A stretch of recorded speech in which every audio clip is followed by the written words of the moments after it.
बुल्ढाना खबर काविश जमील न्यूज़ की पेशकश। अब देखिए दिन भर की आपके ज़िले की खबरें बुल्ढाना खबर में। बुल्ढाना से सैयद इरफान के साथ मैं जमील अहमद शेख आपको आपके ज़िले की खबरों से रोशनास कराऊंगा। तो जल्द से जल्द काविश जमील न्यूज़ चैनल को सब्सक्राइब करें और साथ ही घंटी के बटन को दबाना ना भूलें। लॉकडाउन की मुद्दत में गैरकानूनी तौर पर फलों की हो रही है हर्रासी। रोज़ लाखों रुपए का कारोबार, सोशल डिस्टेंसिंग की उड़ाई जा रही है धज्जियां, इंतज़ामिया का कोई ध्यान नहीं। बुल्ढाना ज़िला में हाईवे नंबर 6 पर वाक़े अमरावती ढाबे के पास मलकापुर व्यापारियों की तरफ से बड़े पैमाने पर फलों की हर्रासी हो रही है। इस मौके पर सैकड़ों व्यापारी शिरकत करते हैं, जिससे यहाँ भीड़ जमा हो रही है और खुलेआम लॉकडाउन और 144 की खिलाफ वर्जी हो रही है। फिर भी यहाँ की इंतज़ामिया का इस पर ध्यान नहीं है। पहले ही बुल्ढाना ज़िला कलेक्टर सुमन चंद्रा ने कोरोना के फैलाव की रोकथाम के लिए सख्त अहकाम जारी किए हैं। उसके बावजूद इस तरह के मामले सामने आ रहे हैं। यहाँ सोशल डिस्टेंसिंग की खुलेआम धज्जियाँ उड़ाई जा रही है। यहाँ आम दिनों की तरह कारोबार शुरू है। न कोई मास्क पहन रहा है, न 2 अफराद के बीच 3 फीट का फासला दिखाई दे रहा है। अगर ऐसे में कोई कोरोना से मुतासिर होता है तो अंदाज़ा लगाइए कि कितने लोग इस बीमारी की चपेट में आ सकते हैं। दफ़ा 144 नाफिज होने से मलकापुर के हफ्तावारी बाज़ार बंद होने से हाईवे नंबर 6 पर अमरावती ढाबे के पास गैर कानूनी तौर पर सुबह के वक्त फलों की हर्रासी किए जाने का मामला सामने आया है। यहाँ रियासत के साथ बैरूनी रियासत के भी व्यापारी हर्रासी के लिए आ रहे हैं, जिससे यहाँ कसीर तादाद में भीड़ इकट्ठा हो रही है, जो मलकापुर शहरियान के लिए ख़तरे का सबब बन सकती है। यहाँ के साकिनान का मतालबा है कि इस तरह के गैर कानूनी हर्रासी को बंद करके उसूल ज़वाबित के मुताबिक मार्केट कमेटी के ज़ेरे निगरानी शुरू की जाए। मलकापुर में अपाहिज अमर लाल को 1500 रुपये का दिया जुर्माना। लॉकडाउन की वजह से कारोबार बंद होने से घर चलाने में हो रही थी परेशानी, इसलिए कुछ रुपयों का इंतज़ाम हो जाए, इस वजह से खोली थी अपनी इलेक्ट्रॉनिक की दुकान। नगर परिषद इंतज़ामिया ने अपाहिज शख्स को भी नहीं बख्शा। अमरलाल हीरालाल सालवानी मलकापुर स्टेशन रोड पर ओम इलेक्ट्रॉनिक्स की दुकान है, जहां मोबाइल और दीगर इलेक्ट्रिक चीज़ों की दुरुस्ती की जाती है। अमरलाल और उनकी बीवी दोनों ही अपाहिज हैं। अपाहिज होने के बावजूद दोनों खुददारी के साथ अपनी ज़िंदगी जी रहे हैं। अचानक लॉकडाउन से और लॉकडाउन की मुद्दत बढ़ने से उनके लिए बहुत सारे मसाइल खड़े हो गए हैं। गुज़िश्ता दिनों ज़िला कलेक्टर ने सुबह 8 से दोपहर 2 बजे तक ज़रूरी अशिया फराहम करने वाली दुकानों को खोलने की इजाज़त दी है।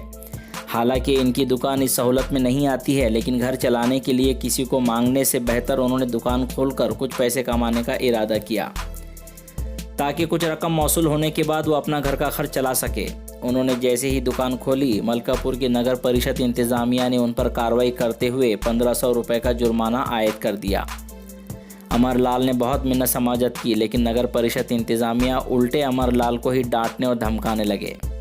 नगर परिषद इंतज़ामिया के मुलाजिमीन ने कहा कि 1500 रुपये का जुर्माना भरो, नहीं तो कोर्ट में जाकर 5000 रुपये का जुर्माना भरना पड़ेगा। अमरलाल के पास पहले ही कोई रकम नहीं थी, तो कैसे जुर्माना भरते। आखिर उन्होंने सूद से ये रकम लाकर नगर परिषद इंतज़ामिया का जुर्माना भर दिया। ये खबर मिलते ही अमरलाल की बीवी की तबीयत बिगड़ गई। नगर परिषद इंतज़ामिया का इस तरह सख्ती से पेश आना, वो भी एक अपाहिज के साथ, इससे वाज़ेह होता है कि मलकापुर नगर परिषद इंतज़ामिया की इंसानियत मर चुकी है। उनको मदद करने के बजाय उनसे जुर्माना वसूल किया जा रहा है। हुकूमत और इंतज़ामिया मदद के बड़े बड़े दावे कर रहे हैं, लेकिन बात तो वही हो गई, अंधेर नगरी चौपट राजा। यहाँ के साकिनान का मतालबा है कि इस अपाहिज शख्स की जुर्माने की रकम नगर परिषद इंतज़ामिया वापस करे। आइए देखते हैं अमरलाल हीरालाल सालवानी ने इस मामले में अपनी क्या तफसीलात बताई है। मेरा नाम अमरलाल हीरालाल सालवानी है। मेरी स्टेशन रोड पर इलेक्ट्रिक तथा मोबाइल रिपेयरिंग की दुकान है। लॉकडाउन की वजह से पिछले महीने भर से दुकान बंद है। मैं और मेरी पत्नी हम दोनों हैंडीकैप है। हम हमारा खर्चा ऐसा वैसा चला रहे हैं। कल हमें बताया गया कि जिलाधिकारी मैडम ने सुबह 8 से 2 बजे तक दुकान खोलने की परवानगी दी। 50-100 रुपये की मजूरी मिले इस आशा से दुकान खोला, लेकिन मलकापुर नगर पालिका के साहब आए और उन्होंने 1500 की पावती बना दी। हमने उनसे कहा कि भाई हम मजूरी वाले हैं और विकलांग है। तो साहब ने कहा ज़्यादा बात करोगे तो कोर्ट में 5000 रुपये भरना पड़ेंगे। हमने ये समझ नहीं रहा कि स्वतंत्र भारत में जी रहे हैं कि आज भी अंग्रेजों जैसी साहब लोगों की मनमानी और गुलामी से है। मेरी प्रशासन से विनती है कि मेरा दंड माफ किया जाए और सभी लोगों को दंड देने से पहले अपने भाई बहन जैसा साहब लोगों को प्रशासन की तरफ से बताया जाए। मुझे ब्याज से पैसे लेकर यह दंड भरना पड़ा। मेरी घरवाली की तबीयत उससे ज़्यादा बिगड़ गई। कृपया यह कार्रवाई रद्द करें, हमें पैसे वापस मिलने चाहिए। बीजेपी महाराष्ट्र की तरफ से महाराष्ट्र बचाओ मुहिम के तहत चिखली असेंबली हलके से बीजेपी के ओहदेदारान व कारकुनान की जानिब से मेमोरेंडम दिया गया। बता दें कि बीजेपी महाराष्ट्र में मौजूदा हुकूमत के खिलाफ महाराष्ट्र बचाओ मुहिम के तहत महाविकास अघाड़ी की सरकार की नाकामियों को बताने में जुट गई है। इनके मुताबिक महाविकास अघाड़ी की हुकूमत कोरोना के फैलाव को रोकने में पूरी तरह फेल हो गई है। इसी के तहत चिखली असेंबली हलके के बीजेपी के ओहदेदारान व कारकुनान ने जिला कलेक्टर सुमन चंद्रा को मेमोरेंडम पेश किया है। देवलगांव राजा तालुका के देवलगांव मही में शाहनूर हॉस्पिटल कोरोना की इस मुश्किल घड़ी में भी अपनी 24 घंटे खिदमत दे रहा है। डॉक्टर जाकिर और उनकी अहलिया डॉक्टर अस्मा मुसलसिल मरीजों के इलाज में अपना पूरा वक्त दे रहे हैं। साथ ही शाहनूर हॉस्पिटल में जिन खवातीन की डिलीवरी के बाद अगर किसी को बेटी होती है तो बेटी बचाओ बेटी पढ़ाओ के तहत ये दोनों इस खातून की माली मदद भी कर रहे हैं। ये दोनों हॉस्पिटल में किफ़ायती दाम में मरीजों के इलाज को अंजाम दे रहे हैं। इस मौके पर उन्होंने जिनकी बेटी हुई उनके लिए उन्होंने मुस्तकबिल में भी मदद की ख्वाहिश जाहिर की है। आइए देखते हैं डॉक्टर जाकिर का क्या कहना है। एक डॉक्टर होने के नाते हमारा फ़र्ज़ बनता है कि हम कौम की, हमारे समाज की, हमारे गांव वाले की, हमारे शहर वालों की, हमारे आसपास के देहात वालों की खिदमत करें। और उसको मद्देनज़र रखते हुए अल्लाह ने हमें जिस हुनर से नवाजा है उसको मद्देनज़र रखते हुए हम लोगों की खिदमत में जुटे हुए हैं। और इस कोरोना के फियर के अंदर भी हम आज भी जैसे पेशेंट को पहले से ट्रीट करते आए हैं, जैसे उपचार करते आए, जैसे उनका इलाज करते हैं, आज भी वैसे ही इलाज कर रहे हैं। और हमारा एक दूसरा संदेश है कि हमारे पास में जितने भी लड़की डिलीवरी होती है और उन्हें लड़कियां पैदा होती है तो हम उन्हें आर्थिक मदद या फिर शारीरिक मदद करते हैं और साथ ही साथ उनके आने वाले फ्यूचर का भी ख्याल रखते हुए उनकी पढ़ाई में भी उन्हें मदद करने की आश्वासन देते हैं। महाराष्ट्र हुकूमत की जानिब से एकात्मिक बाल विकास सेवा स्कीम के तहत ख़वातीन की पहली डिलीवरी पर बेबी केयर किट की होगी तकसीम। लोनार तहसील में महाराष्ट्र हुकूमत की जानिब से एकात्मिक बाल विकास सेवा स्कीम के तहत ख़वातीन की पहली डिलीवरी पर उन्हें बेबी केयर किट तकसीम करने की मुहिम चलाई जा रही है। इस इलाके में आंगनवाड़ी के मारिफत बेबी केयर किट की तकसीम अमल में आएगी। इसके लिए ख़वातीन को पहले दरख्वास्त देनी होगी, साथ ही आधार कार्ड की ज़ेरॉक्स और लसीकरण कार्ड की ज़ेरॉक्स देना होगा। इसके बाद इस इलाके की ख़वातीन में बेबी केयर किट की तकसीम की जाएगी। इस तरह की मालूमात एकात्मिक बाल विकास प्रकल्प अधिकारी अश्विनी ठाकरे ने दी है। बेबी केयर किट में बच्चों के लिए लगने वाली तमाम ज़रूरी चीज़ें होंगी जिससे बच्चों की हिफाजत में आसानी होगी। आइए देखते हैं अश्विनी ठाकरे ने इस मुहिम के बारे में क्या कहा। बाल विकास विभागातर्फे ग्रामीण भागातील ज्या प्रथम प्रसूती होणाऱ्या महिला आहेत त्यांच्या बाळाची काळजी घेण्यासाठी प्रकल्पामध्ये बेबी केअर किट प्राप्त झालेले आहे। सदर किट आपण 1 फेब्रुवारीनंतर ज्यांची प्रसूती झालेली आहे, ज्यांना प्रथम अपत्य झालेलं आहे अशा महिलांना आपण वाटप करणार आहे। ही वाटप करण्याची जबाबदारी आपण सर्व अंगणवाडी स्तरावर केलेली आहे। सदर किट देण्यासाठी अंगणवाडी ताई ग्रामीण भागातून ज्या पात्र महिला आहेत त्यांच्याकडून अर्ज घेतील। अर्जाचा नमुना सुद्धा अंगणवाडी स्तरावर उपलब्ध आहे। त्याला पुरावा म्हणून RCH नंबर असलेले लसीकरणाचे कार्ड आणि आधार कार्ड जे आहे हे 2 कागदपत्र पुरावा म्हणून लावायचे आहे आणि अंगणवाडी ताईकडे त्यांनी अर्ज करायचा आहे. सदर अर्ज केल्यानंतर अंगणवाडी ताई त्या मातेला ही किट सुपूर्द करतील. या किटमध्ये बाळाला काळजी घेण्यासाठी बाळासाठी कपडे दिलेले आहेत, मच्छरदाणी दिलेली आहे, हँडवॉश आहे, थर्मामीटर आहे आणि बाळाला खेळणी खेळण्यासाठी खुळखुळा असं सर्व साहित्य महिला व बालकल्याण विभागाने पुरवलेले आहे. याचा फायदा ज्या प्रथम प्रसूती होणाऱ्या महिला आहे यांनी सर्वांनी घ्यावा व काही अडचण असल्यास प्रकल्प कार्यालयाशी संपर्क करावा अशी मी सर्वांना आवाहन करते. जले हुए नीम के दरख्त के गिरने से मोटरसाइकिल सवार की हुई मौत. संग्रामपुर तालुका के वरवट बकाल से सोनाला रोड पर पेश आया हादसा. बुल्ढाना जिला के संग्रामपुर तालुका के वरवट बकाल से सोनाला रोड पर एकलारा बानोदा के पास चलती मोटरसाइकिल पर नीम के दरख्त के गिरने से मोटरसाइकिल सवार की मौके पर ही मौत हो गई. इस हादसे की खबर मिलते ही तामगांव पुलिस स्टेशन के श्रीकांत विखे अपने दस्ते के साथ जाए हादसे पर पहुंचे. उस वक्त जेसीबी की मदद से मुतवफ़ी पर से नीम के दरख्त को हटाया गया और पूरे मामले की तफ्तीश की गई. नाश को पोस्टमार्टम के लिए सरकारी अस्पताल रवाना किया गया. मुतवफ़ी का नाम रामभाऊ गायकवाड़, उम्र 35 साल है. उस नीम के दरख्त को किसने जलाया उसकी जांच करने और कार्रवाई का मुतालबा मुतवफ़ी का अहल खाना कर रहा है. आइए देखते हैं इस बारे में वहाँ के ज़िम्मेदार और अहल खाना का क्या कहना है. आणि ज्यांनी हे झाड पेटवलेलं आहे त्या झाड पेटवणाऱ्यांचा तपास करून प्रशासनाने योग्य ती कारवाई करण्यात यावी, त्यांच्यावर योग्य ती कारवाई करण्यात यावी. ही घटना कुठं घडली सर नेमकं? ही घटना एकलारा व बावनबीर ह्याच्यामध्ये घटना घडली आहे. बानोदा शिवारातील ते झाड आहे जे तिथं पेटवलेल्या अवस्थेमध्ये 24 तासापेक्षा अधिक काळापासून ते पेटवलेल्या अवस्थेमध्ये तिथे तसं जळत आहे. पोलीस पाटील एकलारा बानोदा.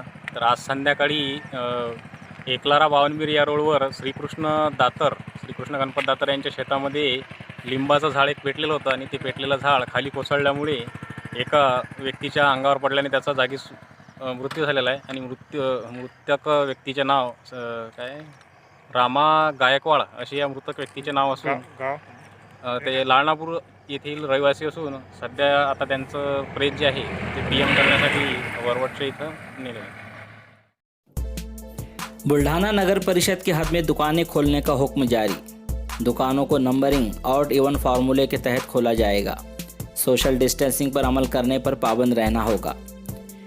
बुल्ढाना नगर परिषद के हद में दुकानों को खोलने से मुतालिक व्यापारी और नगर परिषद इंतज़ामिया की कोशिश जारी थी, जिसके तहत गुज़िश्ता रोज़ शाम में सीओ महेश वाघमोड़े की कैबिन में एमएलए संजय गायकवाड़ की सदारत में मीटिंग मुनक़द की गई, जिसमें चैम्बर ऑफ कॉमर्स तंजीम के ज़िम्मेदारान भी मौजूद थे. आखिर मीटिंग में तय पाया कि ऑड इवन फार्मूले के तहत दुकानों को खोला जाएगा.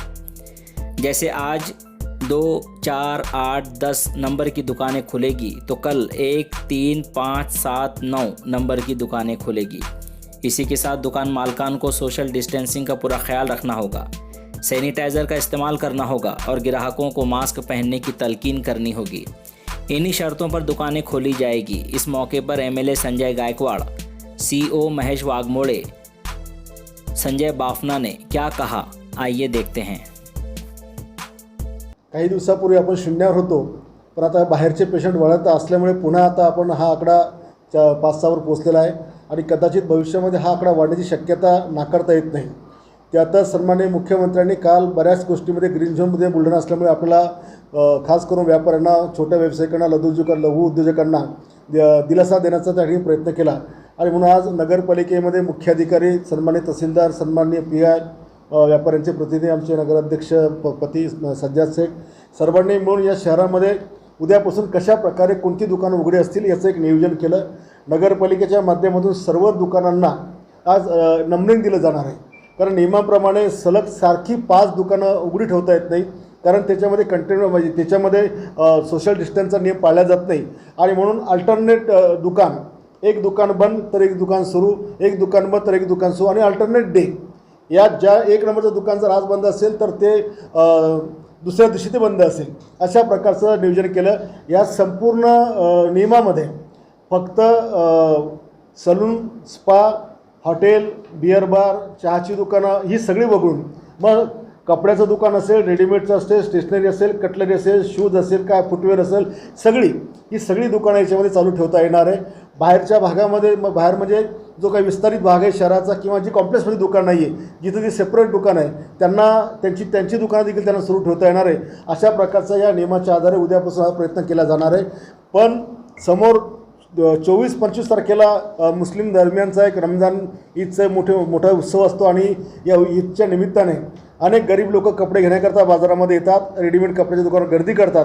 अशा रेडीमेड कपड्याच्या दुकानावर गर्दी केल्यानंतर त्या लोकांना कंट्रोलमध्ये करण्याची आणि त्याचं सोशल डिस्टन्स ठेवण्याची जबाबदारी ही त्या दुकानदारावर असणार आहे.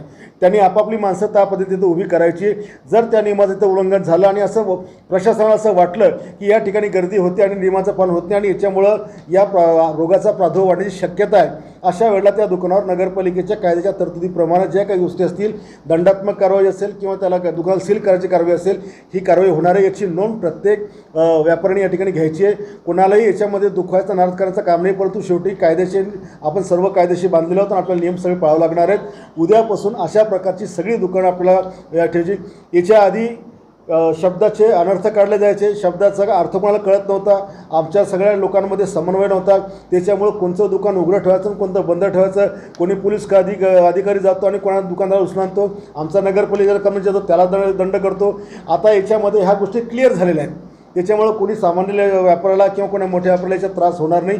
सर्व अशा नियमाप्रमाणे आज बुलढाणा नगरपालिके येथे महाराष्ट्र शासनाने तसेच माननीय जिल्हाधिकारी मॅडम यांनी दिलेल्या आदेशानुसार जी सर्व दुकाने सुरू होणार आहेत याबद्दल माननीय आमदार साहेब, माननीय नगराध्यक्ष, तहसीलदार साहेब, ठाणेदार साहेब या सर्व अधिकारी तसेच सर्व व्यापारी संघटनेचे प्रतिनिधी यांच्या उपस्थितीत आज बैठक झाली आणि त्या बैठकीत निर्णय घेण्यात आला की सर्वात मोठं म्हणजे की बुलढाणा जिल्ह्यामध्ये जे पेशंट कमी होते, 0चा आकडा होता तो आता परत 5वर आला किंवा पुढील काळात त्याचा धोका वाढू शकतो. यासाठी सर्व जी दुकाने उघडं करायचा निर्णय घेण्यात आला आहे ती सुरू करताना पहिली गोष्ट म्हणजे सोशल डिस्टन्सिंगचे पालन हे सर्व दुकानदारांनी करावे.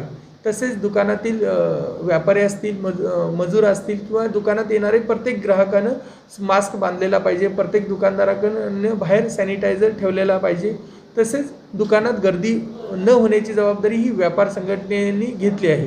जर कुठे गर्दी आढळल्यास तात्काळ नगरपालिका, पोलीस प्रशासन हे तात्काळ त्यांच्यावर कारवाई करणार आहे. त्यामुळं व्यापारी बंधूंनी सर्वांनी याबद्दल काळजी घ्यावी. तसेच या गर्दी होऊ नये किंवा कंटिन्युअस 5 दुकानं ओपन राहू नये त्यासाठी ऑड इवन हे नंबर देण्यात येणार आहे. आता उद्या 20 तारीख आहे, 20 हा आकडा इव्हन असल्यामुळे उद्या पूर्ण इव्हन नंबर जे पण दुकानावर आज नगरपालिकेमार्फत घालण्यात येतील ती उद्याच्या दिवशी सुरू राहतील. 21 तारखेला ऑड नंबरची दुकाने असं आपण पूर्ण नियोजन केलं आहे जेणेकरून अल्टरनेट दुकाने चालू झाल्यामुळे गर्दी होणार नाही, जी सलग दुकाने सुरू असल्यामुळे होऊ शकते. लॉकडाऊनमुळे सर्व व्यवसाय बंद आहेत आणि आता बुलढाणा चेंबर ऑफ कॉमर्सने पुढाकार घेऊन लोकांची गैरसोय तसेच आपल्या कर्मचाऱ्यांची होणारा त्रास लक्षात घेऊन प्रशासनाला विनंती केल्यावरून प्रशासनाने सुद्धा चेंबर ऑफ कॉमर्सची विनंती मान्य केलेली आहे आणि सर्व दुकानांना नंबर दिले जाणार आहे, कोविडचे नंबर दिले जाणार आहे आणि ऑड इव्हन डेटला म्हणजे उद्या 20 तारीख आहे तर 20 तारीखला इव्हन 2, 4, 6 असे नंबरचे दुकानाचे आहे ते उघडे राहतील.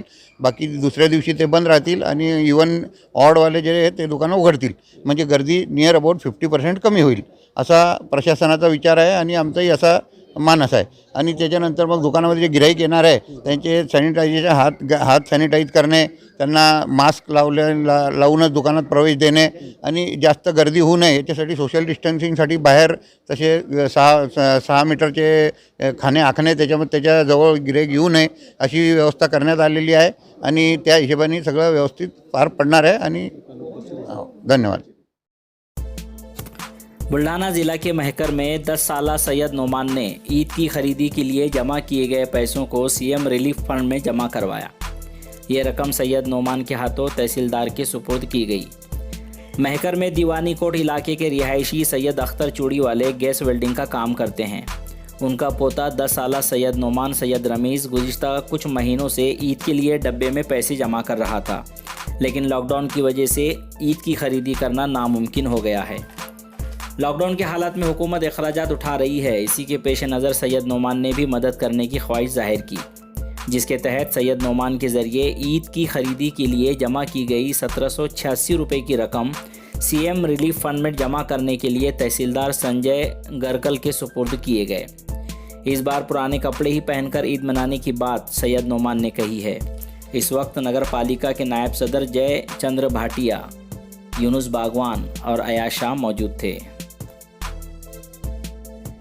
धाड़ में सहाफ़ी को जान से मारने की धमकी देने वाले के खिलाफ पुलिस स्टेशन के थानेदार को दिया गया मेमोरेंडम। धाड़ से शेख नाजिम की रिपोर्ट। बुल्ढाना जिला के धाड़ व अतराफ के इलाकों में गैर कानूनी रेत की कालाबाजारी जोरों शोर से शुरू थी। इसकी खबर दैनिक पुण्य नगरी में धाड़ सर्कल के रिपोर्टर वैभव मोहिते ने खबर शाये करवाई थी, जिसकी वजह से रेत माफिया में खलबली मची हुई है। धाड़ के शिवाजी चौक पर गुज़िश्ता रात 9 बजे के दरमियान एक मोटरसाइकिल पर 2 लोग अपने चेहरे पर रुमाल बांध कर आए और पत्रकार को जान से मारने की धमकी दिया और वहां से गायब हो गए। इस मामले को लेकर ऑल इंडिया मराठी पत्रकार संघ की धाड़ ब्रांच ने इसकी मजम्मत करते हुए इलाके के थानेदार को सख्त कार्रवाई का मुतालबा करते हुए एक मेमोरेंडम पेश किया। इस वक्त प्रमोद बोर्डे, डॉक्टर जय, मोहम्मद शफीक, आसिम मिर्ज़ा, मोहम्मद जाकिर, नागेश मोहिते, बबन फपड़े, शेख मजहर, योगेश उबाड़े, सिद्धार्थ जादव, शेख मुश्ताक के अलावा धाड़ व अतराफ के पत्रकार मौजूद थे। आइए देखते हैं पत्रकार संघ के जिम्मेदार ने क्या कहा। आज बुलढाणा तालुका पत्रकार संघाच्या वतीने तसेच धाड परिसरातील पत्रकार बांधव यांनी आज धाड पोलीस स्टेशनला निवेदन दिलेलं आहे की पत्रकार वैभव मोहिते यांना जीवे मारण्याची धमकी वाळू माफियांनी 2 दिवसापूर्वी दिलेली होती। त्यांनी पुण्यनगरीमध्ये रेती माफियांचा रात्रीचे खेळ चाले या सदराखाली बातमी प्रकाशित केलेली होती। त्याचा राग येऊन परिसरातील रेती माफियांनी मोटरसायकलवर येऊन वैभव मोहिते यांना जीवे मारण्याची धमकी दिलेली होती। तसेच रेती माफियांनी एका पोलिसाला उडवले असता त्यामध्ये त्या रेती माफियांनी उल्लेख केलेला आहे। त्यामुळे ही गंभीर बाब असून या संदर्भात धाड पोलीस स्टेशनला पत्रकार संघाच्या वतीने कारवाईचे निवेदन देण्यात आलेले आहे। ठीक। खामगांव में कोरोना मुतासिर मरहुमा के अहले खाना की रिपोर्ट आई नेगेटिव। क्वारंटाइन किए गए 14 अफराद पहुंच गए अपने घर। वासिक नवेद की रिपोर्ट। खामगांव में मुंबई से आई हुई 60 साला खातून की तबीयत ख़राब होने पर मकामी सरकारी दवाखाने में दाखिल किया गया था। दौरान इलाज खातून का 18 मई को इंतकाल हो गया था।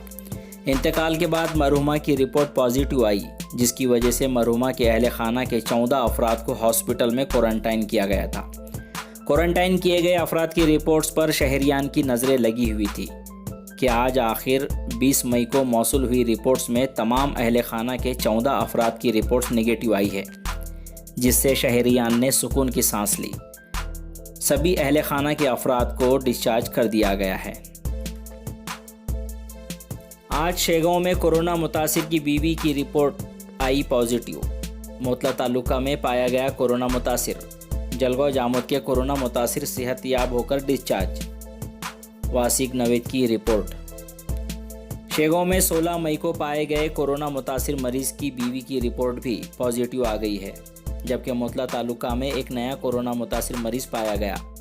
दूसरी तरफ जलगांव जामोद के ज़ेरे इलाज कोरोना मुतासिर मरीज़ को सेहतयाब होने पर दवाखाने से डिस्चार्ज कर दिया गया है। आज ज़िला में 2 नए मरीज़ मिलने से ज़िला इंतज़ामिया और मकामी इंतज़ामिया की परेशानियों में इजाफ़ा हो गया है। बुल्ढाना ज़िला व शहर की खबरों के साथ इंशाअल्लाह फिर मुलाकात होगी। अल्लाह हाफिज़। Subscribe to our channel by clicking the subscribe button. Click the bell button and enjoy the latest uploads from our channel.